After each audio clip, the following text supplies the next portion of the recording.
আলাইকুম আহমতুল্লাহ বারাকাতু। আমি মঈনুদ্দিন, ফিজিক্যাল এক্সপার্ট এবং রোকিয়া কনসালটেন্ট, জিন জাদু চিকিৎসক, পাশাপাশি একজন থেরাপিস্ট।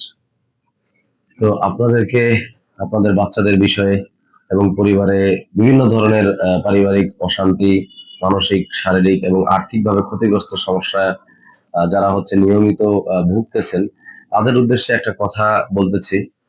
এবং আমি আপনাদেরকে খুব সতর্কতার সাথে এটা বলতে যাচ্ছি যে আমরা সুন্নত থেকে অনেক দূরে সরে যাচ্ছি, আমরা দিন থেকে অনেক দূরে সরে যাচ্ছি, আমরা আল্লাহ থেকেও দূরে সরে যাচ্ছি। স্বাভাবিকভাবে আপনি দিন থেকে দূরে সরে যাওয়ার মাধ্যমে শয়তান আপনার উপরে চড়াও হয়ে যায়। আমাদের সবার সাথে নেগেটিভ এবং পজিটিভ এনার্জি থাকে। যেরকম ভাবে একটা মানুষের সাথে একটা জিন, একটা ফেরেশতা দুটোই থাকে। এখন অনেকে জানেন, আবার অনেকে জানেন না। মানুষের শরীরে একটা কারিন শয়তান তার জন্মের শুরু থেকেই থাকে। তো যখন তার আমলের উপরে কুপ্রভাব পড়ে বা তার আমল খারাপ হইতে থাকে বা আমলের মধ্যে খারাপই আসতে থাকে, তখন অবশ্যই সেই ব্যক্তি এমনিতেই খারাপ কাজে লিপ্ত হইতে থাকে বেশি। আর তার খারাপ কাজের দিকে মনোযোগ আসে, তার ইবাদতে অনীহা চলে আসে, তার রিজিকের মধ্যে বরকত কমে যায়, সে কুকর্মের দিকে তার মনোযোগ বেশি কাজ করে। আর ছোট বাচ্চা যারা ঘরের মধ্যে, আমাদের মা বোনেরা যারা আছেন বা তাদের সন্তানাদি, তাদের ছোট বাচ্চাদের কথাই বলতেছি। তো দেখা যায় কি হয়, বাচ্চারা কথা শুনে না, বাচ্চারা খাচ্ছে না, বাচ্চারা কান্নাকাটি করে, কিন্তু ডাক্তার দেখে সুস্থতা আসতেছে না। তো আপনি যদি সারাদিন ফোন ব্যবহার করেন, আপনি যদি সারাদিন রিল মিউজিক ভিডিও দেখতে থাকেন, আপনার বাচ্চা কি আপনার কথা শুনবে? কখনোই শুনবে না। আপনি আগে সুন্নতের উপরে আসেন, আপনার বাচ্চাদেরকে দিন শিক্ষা দেন, এবং আপনি নিজেও যখন প্রেগনেন্সি অবস্থায় থাকেন, তখন বেশি বেশি সুন্নাহ মাসনুন আমলগুলো করেন। আর এই সমস্ত সমস্যা থেকে বেঁচে থাকার জন্য নিজেরা সকাল সন্ধ্যা মাসনুন আমল, সূরা ফাতিহা, সূরা ফালাক, সূরা নাস, আয়াতুল কুরসি সাতবার সাতবার করে নিজের শরীরের উপরে পরে ঝাড়ফুঁক করেন। প্রত্যেকটা সূরা একবার করে, সাতবার করে পরে নিজের শরীরের উপরে ঝাড়ফুঁক করেন। এবং একটা এরকম, একটা পানির বোতলের মধ্যে এইভাবে মুখ খুলে আপনি হচ্ছে গিয়ে সূরাগুলো পড়ে এভাবে হালকা থুতু মিশ্রিত ফুঁক দিয়ে ঝাড়ফুঁক করে নেবেন। হ্যাঁ।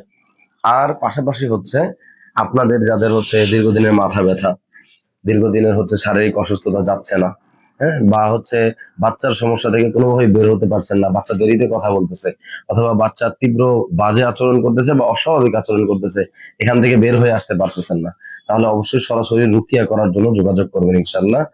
এবং অবশ্যই ভালো কোনো, মানে ছোট বাচ্চাদের যদি সমস্যা হয়ে থাকে বা কথা দেরিতে বলে, অবশ্যই সর্বপ্রথম একজন ডক্টর দেখাবেন, অথবা একজন ফিজিওথেরাপিস্ট দেখাবেন, যিনি স্পিচ ল্যাঙ্গুয়েজ থেরাপি প্রদান করে থাকেন ছোট বাচ্চাদের ক্ষেত্রে।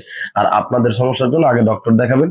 সলিউশন অবশ্যই, মানে এই ধরনের ঝামেলা অস্বাভাবিকতা থাকলে আসে না ডাক্তারের চিকিৎসা, তারপরেও দেখাই নেবেন, এটা জানার জন্য আপনার কোন রোগ আছে। এরপরে আমাদের কাছে আপনারা হিজামা কাপিং থেরাপি করাইতে পারেন, অথবা আপনাদের পরিচিত কোনো অভিজ্ঞ রুকিয়া করায় যারা, তাদের কাছে রুকিয়া করাইতে পারেন, আমাদের কাছে এসে রুকিয়া করাইতে পারেন। অথবা হিজামা কাপিং থেরাপি নিতে পারেন, যেটা হচ্ছে শরীর থেকে টক্সিন গুলো বের করে দেয়। পাশাপাশি হচ্ছে আপনার রোগ প্রতিরোধ ক্ষমতা বাড়ায় এবং বদনজর জড়িত সমস্যাগুলোর জন্য খুবই উপকারী। আল্লাহ তাআলা আমাদের সবাইকে এই কথার উপর আমল করার তৌফিক দান করেন। ঘরে ঘরে জিনের উপদ্রব বেড়ে গিয়েছে, এখন ঘরে ঘরে জিনের উপদ্রব, ঘরে ঘরে, কারণ আমাদের আমলের খারাপের কারণে এবং নেট ব্যবহারের মাত্রা অনেক অধিক হারে আমরা করছি, যেটার পদ্ধতিটাই গলদ। আমাদের পদ্ধতি হওয়া উচিত ছিল আমরা সাময়িক নিজের প্রয়োজনের ব্যতীত নেট ব্যবহার না করা, কিন্তু আমরা অধিকাংশ সময় দেখা যায় একটু ফ্রি টাইম পেলে, যেখানে সুবহানাল্লাহ, আলহামদুলিল্লাহ, আল্লাহু আকবার, লা ইলাহা ইল্লাল্লাহ জিকির করব, এটা বাদ দিয়ে, বা কোরআন তেলাওয়াত করব, কোরআন তেলাওয়াত বাদ দিয়ে কি করতেছি আমরা? ফেসবুকে, ইউটিউবে রিল দেখতেছি। ভালো একটা রিল দেখতেছি রান্না করার, যে কোনো কিছুর, হ্যাঁ, বা দিনই কোনো রিল দেখতেছি, সেখানে প্রচুর পরিমাণ মিউজিক বাজতেছে। এই মিউজিকের কারণে আপনার গুনাহ হচ্ছে, শুধু গুনাহ না, আপনার শরীরে থাকা শয়তান শক্তিশালী হচ্ছে, আপনার সাথে থাকা ফেরেশতা দুর্বল হয়ে যাইতেছে। তো এই জন্য আমাদের রুহানি শক্তি, আমাদের রুহ দুর্বল হয়ে যাইতেছে। তো আল্লাহ তাআলা আমাদের সবাইকে হেফাজত করেন। আমরা নবীজির সুন্নাহ আমল কখনো ছাড়বো না, এবং প্রতিদিন 5 ওয়াক্ত মিসওয়াক করব, এবং রাতে ঘুমানোর সময় আরেকবার মিসওয়াক করব। সুন্নাহ আমল কখনোই ছাড়া যাবে না।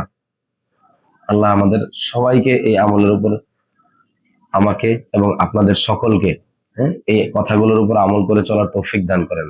আমার তৌফিকে ইল্লা বিল্লাহ। আসসালামু আলাইকুম ওয়া রাহমাতুল্লাহি ওয়া বারাকাতুহু।